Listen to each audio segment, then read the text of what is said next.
Magandang araw po. Narito na po ang magiging lagay ng panahon ngayong araw ng Huwebes, February 29, 2024.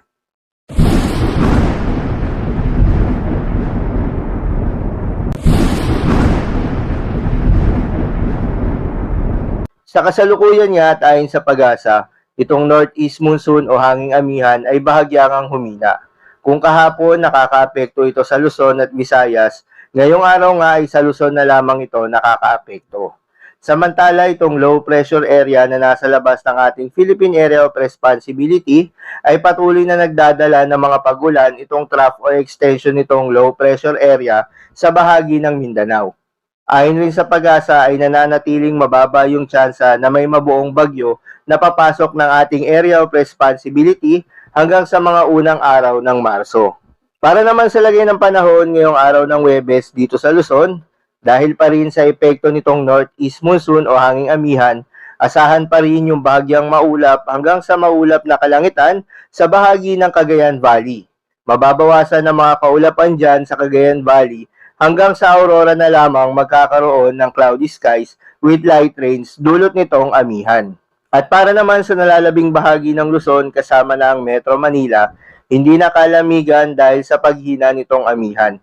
At madalas na ang pag-araw kaya asahan sa tanghali yung mainit at maalinsangan na panahon at mababa na yung tsansa ng mga pag-ulan.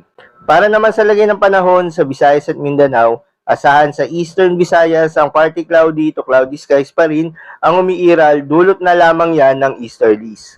Habang sa Central Visayas, Western Visayas kasama na ang Palawan, generally magiging maaliwalas ang umaga hanggang sa tanghali kasabay ng mainit na panahon at mababang tsansa ng mga pag-ulan, particular na sa Panay Islands at sa may Palawan.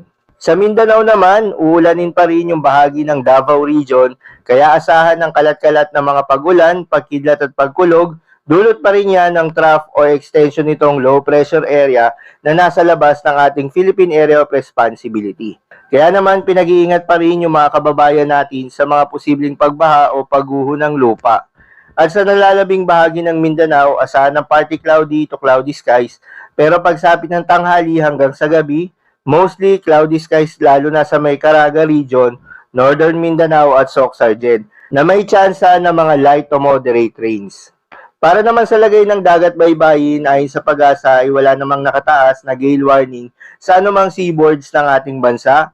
Ngunit pinag-iingat po yung mga kababayan nating mangingisda at yung may mga maliliit na sasakyang pandagat na planong pumalaot sa eastern at northern seaboards ng ating bansa. Dahil sa bahagyang maalon hanggang sa napakaalon na kondisyon ng karagatan, para naman sa natitirang seaboards ng ating bansa, asahan ng light to moderate na mga pag-alon. So yun lamang po para sa lagay ng panahon ngayong araw ng Huwebes. Keep safe everyone.